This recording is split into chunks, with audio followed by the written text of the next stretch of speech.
شهر رمضان الذي أنزل فيه القرآن هدى للناس وبينات من الهدى والفرقان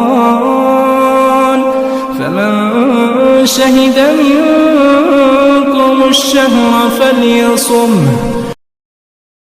الرحمن الرحيم.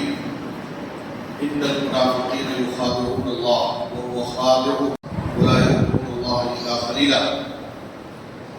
محترم اللہ، سورۃ النساء آیت نمبر 140 سورۃ النساء آیت نمبر 140 میں نے آپ کے سامنے پڑھی ہے. اس آیت میں اللہ تعالیٰ نے منافقوں کے نماز سے متعلق 3 صفات سے لکھی.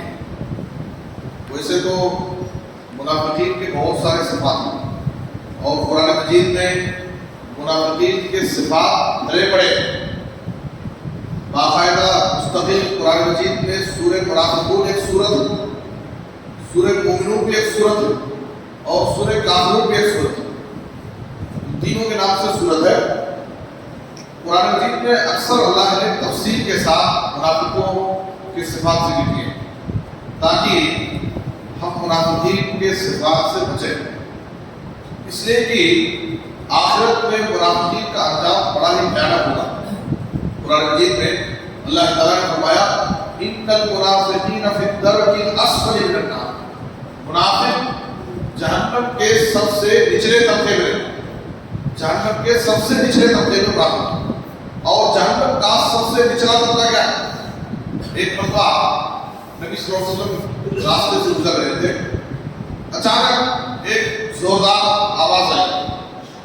آپ صلی اللہ علیہ وسلم نے وہاں پر موجود صحابہ سے پوچھا جانتے ہو کہ یہ آواز کیسی ہے؟ تو صحابہ کرام نے کہا اللہ اس کے رسول بہتر جانتے. تو نبی صلی اللہ علیہ وسلم نے کہا ایک پتھر جہنم کے گڑھے میں ڈالا گیا، گرایا گیا. وہ 70 سال سے وہ پتھر گر رہا تھا. گرتے گرتے 70 سال کے بعد اس کی گہرائی میں اب پہنچا. تو آپ سوچیں کہ جہنم کتنی گہری ہے، جہنم کتنی گہری ہے کہ اس میں اگر ایک پتھر گرایا جائے تو 70 سال کے بعد وہ پتھر اس کی گہرائی میں پہنچے. اور اللہ کیا فرما رہا ہے ان المنافقین فی الدرک الاسفل من النار.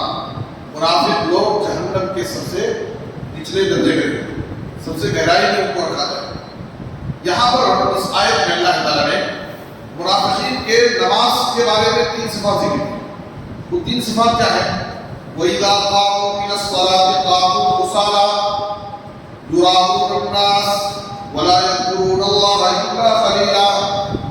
پہلی صفت منافقوں کی یہ ہے کہ جب وہ نمازوں میں کھڑے ہوتے ہیں تو بڑی سستی اور بیزاری سے رہتے ہیں، بڑی سستی اور بیزاری سے رہتے ہیں. نماز کو ان کا دل نہیں لگتا.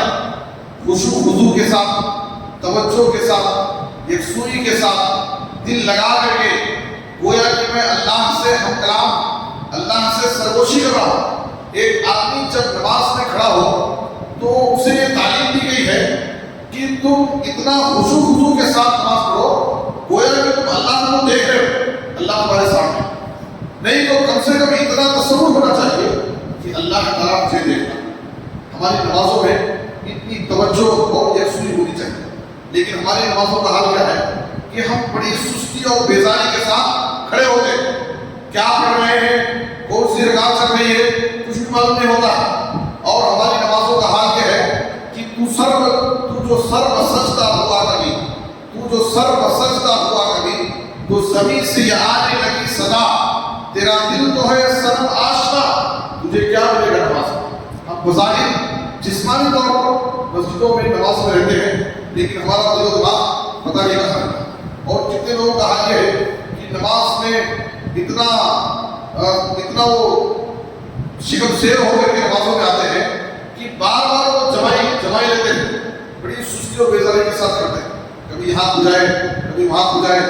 یہ نماز میں کھڑے ہونے کا طریقہ نہیں ہے. قرآن مجید میں اللہ تعالیٰ نے کیا فرمایا وَقُومُوا لِلَّهِ قَانِتِينَ. جب بھی تم اللہ کے سامنے نماز کے لیے عبادت کے لیے کھڑے ہو تو بڑے ادب اور دنیا میں کسی بڑی آفس میں ہم جاتے ہیں، کسی بڑے آدمی سے ملاقات کرنے کے لیے، اس کے پاس کوئی مسئلہ لے کر کے MLA کے پاس جانا ہے یا CI کے پاس جانا ہے، SI کے پاس جانا ہے، تو وہاں پر جانے کے بعد ہمارے کھڑے ہونے کا انداز کیا رہتا ہے؟ ہمارے کھڑے ہونے کا انداز کیا رہتا ہے؟ ایک دم ادب اور احترام کے ساتھ جھک کر کے کھڑے ہوتے ہیں، بڑے سنجیدگی سے ہم باتوں کا جواب دیتے ہیں، بڑے ادب اور احترام کے ساتھ کھڑے ہوتے ہیں۔ دنیا کی ایک معمولی آفس میں ایک بڑے آدمی کے پاس جانے کے بعد ہم اتنا ادب اور احترام کے ساتھ کھڑے ہوتے ہیں، لیکن ہم یہ بات بھول جاتے ہیں کہ ہم مالک یوم الدین، احکم الحاکمین، جو سارے جہانوں کا مالک، ہم اس اللہ کے سامنے جب نماز میں کھڑے ہو تو ہمارے کھڑے ہونے کا طریقہ کیا ہونا چاہیے، کتنی یکسوئی ہونی چاہیے، کتنی توجہ اور ادب کے ساتھ کھڑا ہونا چاہیے، اور دل دماغ سب حاضر ہونا چاہیے۔ یہ منافقوں کی صفت ہے کہ منافقین جب نمازوں میں کھڑے ہوتے ہیں وَإِذَا قَامُوا إِلَى الصَّلَاةِ قَامُوا كُسَالَىٰ، بڑی سستی اور بیزاری کے ساتھ نمازوں میں کھڑے ہوتے ہیں۔ دیکھیے نبی صلی اللہ علیہ وسلم کے زمانے میں منافق بھی باقاعدہ مسجدوں میں آ کر جماعت کے ساتھ نماز پڑھتے تھے۔ منافق اس لیے کہ نماز کے نبی صلی اللہ علیہ وسلم کے زمانے میں ایک مسلمان اور ایک کافر کے درمیان فرق کرنے والی بات تھی۔ منافقوں کو یہ بات معلوم تھی کہ اگر ہم باجماعت مسجد میں جا کر نماز نہیں پڑھیں گے تو مسلمان ہم کو کافر سمجھ کر کے ہم سے جنگ کریں گے، ہم سے خطاب کریں گے۔ اسی لیے منافق بھی باقاعدہ مسجد نبوی میں جماعت کے ساتھ آ کر کے نماز پڑھتے تھے، لیکن نماز میں جب کھڑے ہوتے تھے تو بڑی سستی کے ساتھ کھڑے ہوتے تھے، ان کا دل نہیں لگتا تھا۔ قرآن مجید میں سورہ مومنون میں، سورہ مومنون کی پہلی آیت اللہ تعالیٰ نے کہا قد افلح المؤمنون، اس کے بعد کیا فرمایا؟ مومن کامیاب ہوں گے، وہ اہل ایمان آخرت میں کامیاب ہوں گے، فلاح کے مستحق ہوں گے، الذین هم فی صلاتهم خاشعون، وہ مومن جو اپنی نمازوں میں خضوع اختیار کرتے ہیں، پوری توجہ کے ساتھ، یکسوئی کے ساتھ، ادب کے ساتھ نمازوں میں کھڑے ہو۔ اس لیے جب ہم نماز میں کھڑے ہو تو خضوع کے ساتھ، توجہ کے ساتھ نماز میں کھڑے ہو۔ بعض سلف کہتے تھے کہ جب ہم نماز میں کھڑے ہو اور نماز میں خضوع توجہ ہماری نماز میں کیسے آئے، کیسے ہم دل و دماغ حاصل کر کے پوری توجہ اور ادب کے ساتھ نماز پڑھیں، تو کہا اذا صلیت فصل صلاتک صلاۃ مودع، جب تم نماز میں کھڑو تو اس احساس کے ساتھ نماز پڑھو کہ ہو سکتا ہے یہ تمہاری زندگی کی آخری نماز، ہو سکتا ہے تمہاری زندگی کی یہ آخری نماز، اس کے بعد تمہیں نماز پڑھنے کا موقع ملے گا، تمہاری زندگی وفا کرے یا نہ کرے، کہیں ایسا نہ ہو کسی حادثے کا شکار ہو جائے، تمہاری زندگی کا خاتمہ ہو جائے، دوسری نماز کا وقت نہ آئے۔ اس لیے جو بھی نماز پڑھو اس تصور کے ساتھ، اس احساس کے ساتھ پڑھو کہ کہیں ایسا نہ ہو کہ میری زندگی کی آخری نماز ہو۔ تو ہم نمازوں کو بڑے ادب کے ساتھ، خضوع کے ساتھ، توجہ اور یکسوئی کے ساتھ پڑھیں۔ یہ پہلی صفت منافقوں کی کہ وہ سستی اور بیزاری کے ساتھ پڑھیں۔ وَإِذَا قَامُوا إِلَى الصَّلَاةِ قَامُوا كُسَالَىٰ يُرَاءُونَ النَّاسَ، دوسری صفت کیا ہے کہ وہ بس لوگوں کو دکھانے کے لیے نماز پڑھتے ہیں، وہ اللہ کو راضی کرنے کے لیے، اپنے گناہوں کی مغفرت کے لیے، اپنے درجات کی بلندی کے لیے، نیکیاں کمانے کے لیے، وہ سب ان کا مقصد نہیں ہوتا ہے، بس لوگوں کو معلوم ہو کہ ہم بھی مسلمان ہیں، ہم بھی نماز پڑھتے ہیں، لوگوں کو دکھانے۔ دیکھیے ریاکاری، دکھاوا کسی بھی عمل میں اللہ تعالیٰ کو یہ پسند نہیں۔ کل قیامت کے دن ہم اگر دکھاوے کے لیے، ریاکاری کے لیے اگر اللہ کے سامنے سجدہ کریں گے، نمازیں پڑھیں گے، کل قیامت کے دن اللہ تعالیٰ ہم سے کہے گا اذهبوا الى الذين كنتم تراؤون في الدنيا فانظروا هل تجدون عندهم جزاء، جاؤ ان لوگوں کے پاس دنیا میں جن کو دکھانے کے لیے تم نیکیاں کرتے تھے، نمازیں پڑھتے تھے، جاؤ ان سے پوچھو کیا وہ تم کو تمہاری نیکیوں کا بدلہ دیں گے؟ دنیا والے ہماری نیکیوں کا بدلہ کیا دے سکتے ہیں؟